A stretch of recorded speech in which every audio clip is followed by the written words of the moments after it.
Assalamualaikum warahmatullahi wabarakatuh. Saya Muhammad Topik Hidayat, NIM 18053073. Pada kesempatan kali ini, saya akan mempresentasikan tugas akhir dari mata kuliah metodologi penelitian yang berjudul Pengaruh Kecanduan Game Online pada Smartphone terhadap Prestasi Akademik Peserta Didik di SMA Negeri 3 Pariaman.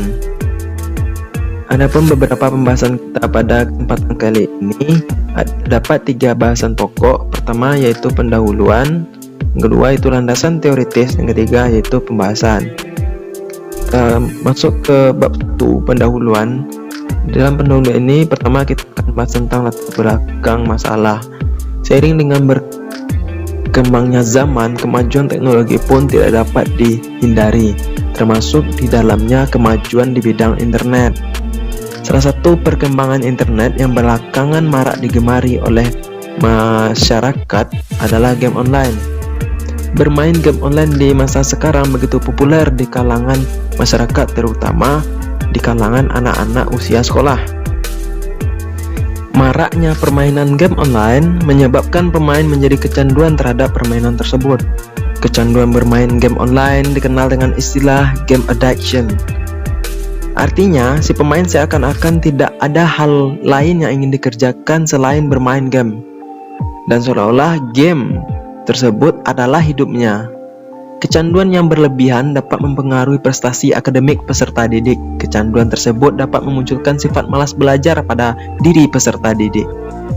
Kekhawatiran terhadap adanya dampak negatif yang ditimbulkan dari kebiasaan sejumlah anak usia sekolah yang gemar bermain game online yang mampu mengambil alih kehidupan penggunanya, salah satunya adalah berdampak terhadap prestasi belajar anak. Hal ini dikarenakan si anak lebih sering menghabiskan waktunya dengan bermain game online dibanding mengulang pelajaran yang didapatkan ketika belajar di sekolah. Kita beralih ke slide berikutnya, yaitu identifikasi masalah. Kami mengidentifikasikan beberapa masalah yang dapat kami rangkup. Pertama yaitu rendahnya minat belajar siswa semasa pandemi. Selanjutnya, anak-anak cenderung menghabiskan waktu dengan bermain game online. Berikutnya, rendahnya tingkat belajar mandiri. Selanjutnya, rendahnya pemahaman siswa terhadap materi yang diajarkan. Berikutnya, kurangnya motivasi dan semangat siswa belajar di rumah. Selanjutnya, beberapa siswa menganggap pandemi ini sebagai liburan sekolah. Selanjutnya, terjadi tren positif bermain game online di kalangan siswa. Terakhir yaitu kurangnya kemampuan manajemen waktu siswa antara waktu bermain dengan waktu belajar. Selanjutnya, yaitu rumusan masalah.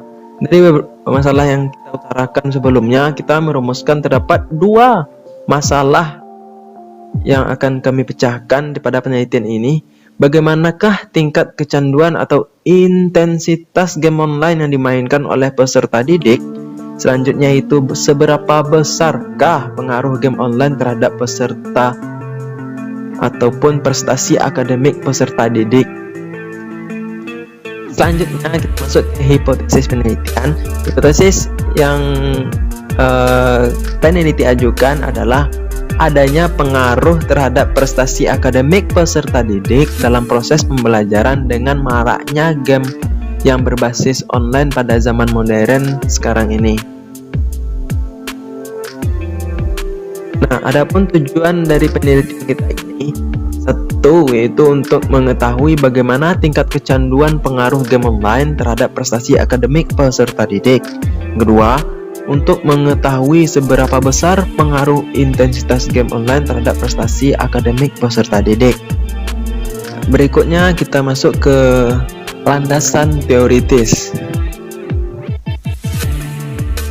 Pertama, game online. Kami menyimpulkan game online ini menunjuk pada salah satu jenis permainan yang dapat diakses melalui jaringan internet. Kemudian game online tersebut adalah seperangkat permainan yang dapat dalam bentuk gambar-gambar menarik yang dapat digerakkan dengan kehendak pemainnya. Berikutnya ada smartphone.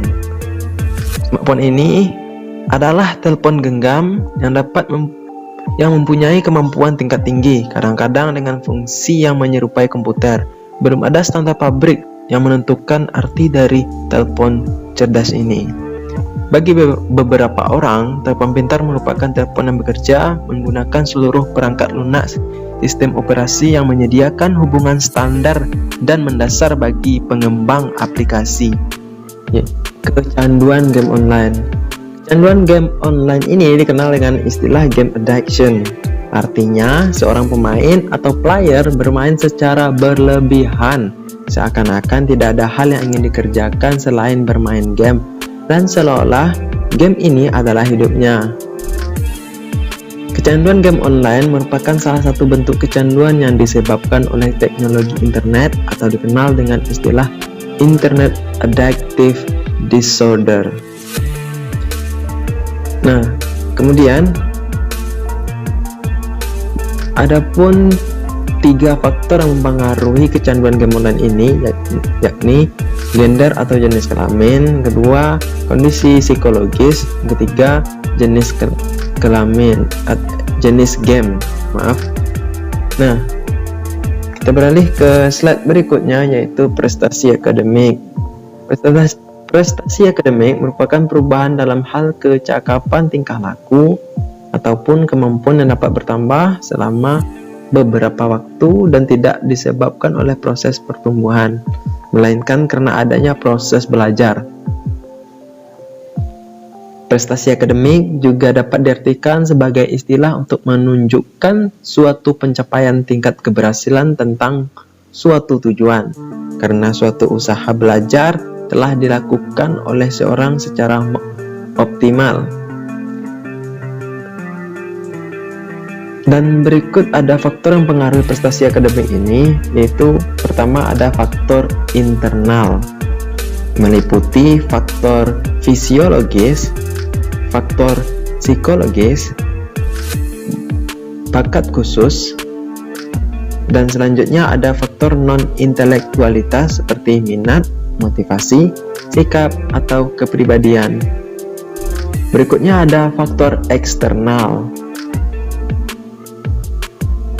Semua faktor yang di luar subjek diantaranya adalah sebagai berikut. Faktor sosial meliputi lingkungan keluarga, masyarakat, dan sekolah.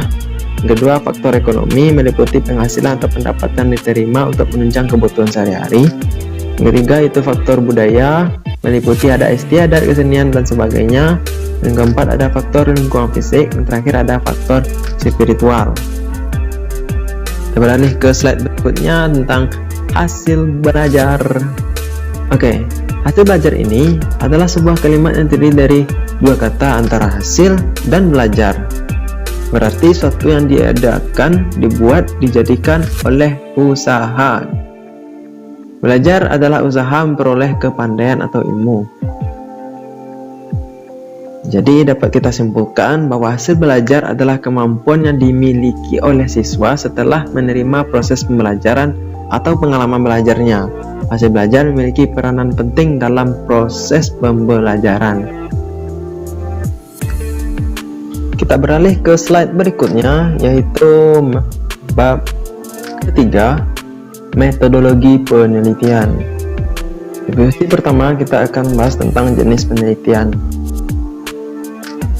Penelitian ini menggunakan tipe penelitian deskriptif dengan pendekatan kuantitatif. Metode penelitian kuantitatif sebagaimana dikemukakan oleh Pak Sugiono dalam bukunya pada tahun 2012 mengatakan bahwasanya metode penelitian berlandaskan pada filsafat positifme digunakan untuk meneliti pada populasi atau sampel tertentu. Pengumpulan data menggunakan instrumen penelitian, analisis data bersifat kuantitatif atau statistik dengan tujuan untuk menguji hipotesis yang telah ditetapkan.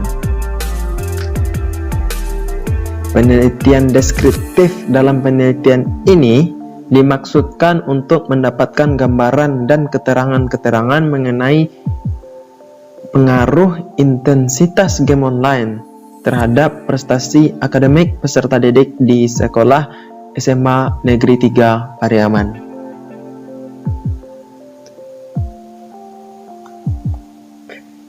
Berikutnya kita masuk ke populasi dan sampel. Adapun populasi dari penelitian kita ini adalah seluruh siswa SMA Negeri 3 Pariaman yang pernah bermain game online pada smartphone dalam 2 semester terakhir. Dan untuk sampelnya pada penelitian ini adalah sebagian peserta didik yang berjumlah 30 peserta didik dari kelas 11 dan 12. Nah, kemudian teknik pengumpulan data. Pada penelitian ini kita insya Allah akan menggunakan 4 teknik pengumpulan data. Pertama, kita akan melakukan observasi lapangan. Yang kedua, ada wawancara. Yang ketiga, ada kuesioner ataupun angket. Yang keempat, ada dokumentasi.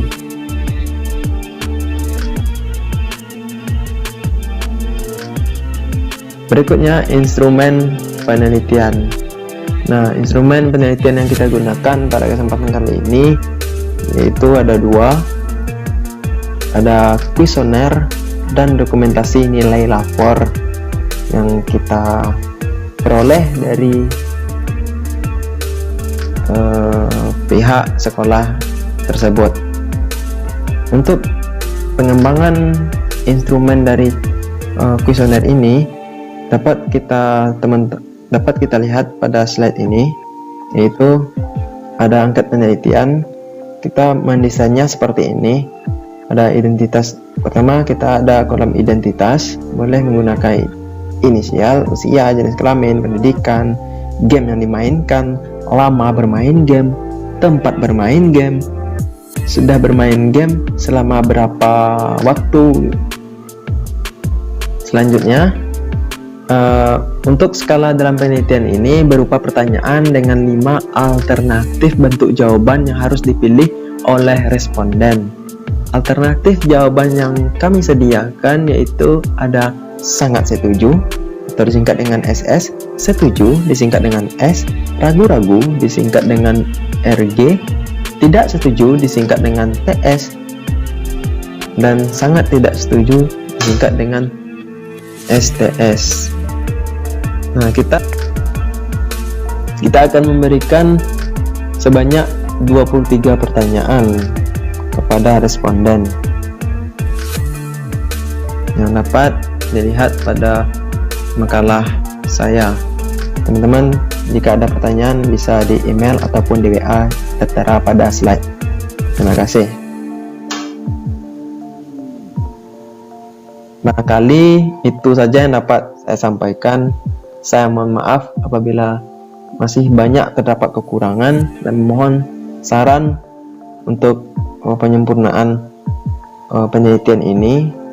Dan juga akhirul kalam, assalamualaikum warahmatullahi wabarakatuh.